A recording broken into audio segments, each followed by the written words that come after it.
Now, this incoming storm is causing concern along the coastline after yesterday's storm, which had a huge impact on our coastal communities, left many still cleaning up from the damage. A lot of businesses in Portland didn't open yesterday because of the impact, and Brady's, a popular bar in Booth Bay, was completely flooded. The storm brought on a surge of ocean water, swallowing a building in Georgetown and flooding neighborhoods in Kennebunk and in Wells. In downtown Bangor, high tides overwhelmed the Kenduskeag Stream, and strong winds caused power outages for thousands. Coastal Mainers joined together working through the day today to clean up from that storm that battered towns from Kittery all the way to Cutler. The rain, the wind, the melting snow caused severe damage to wharfs, moored boats, even some permanent structures on land. The damage was so significant and so widespread, Marine Resources Commissioner Patrick Kelleher took a helicopter ride along the coast this afternoon to get a better assessment of how much help these communities will need. It takes a community to come out of a situation like this. And we're already seeing people within the industry coming together to help each other to recover gear that was lost off floats at low tide.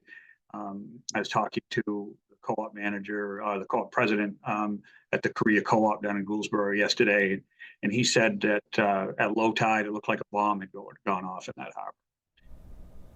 Now, today, Governor Janet Mills declared a state of civil emergency across all 8 coastal counties. That actually sets local resources in motion, and it allows the state to seek federal financial help. Team coverage continues. We want to check in with meteorologist Jason Nappy on the weather deck tonight. So, Jason, it sounds like we could be in for a bit of an unprecedented run of weather here. Yeah, Brian, some are saying that Wednesday's storm was worse than the storms back in '78. So the blizzard of February and then the January storm in '78. That damage along the coastline was worse than that time period. That's how long back, and now we're getting storms in a couple of days, not even a couple of months of each other. So we'll take a look now at the weather graphics and show you that coastal flood watch is going to go to a warning. I expect that we're going to have road damage. We're going to have inundation. There's going to be the threat for infrastructure damage with major flooding, especially along the southern coast, where the tide is going to be rivaling these 78 storms you see here. Number 1 and 2, that was February and January. The February one, the blizzard of '78, everyone remembers the cold, the snow.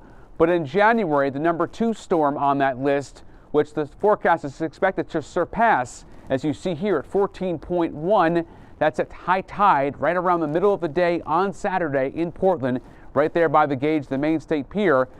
That's expected to rival that storm. Now, if you go to newscentermaine.com, there's a blog that explains all of this in more detail. I can tell you my theory right now, Brian, Amanda, and everyone watching, is that we've had storms the last few weeks that have just kind of taken that natural barrier away from the coastline that we need to withstand this, and we're not going to have that.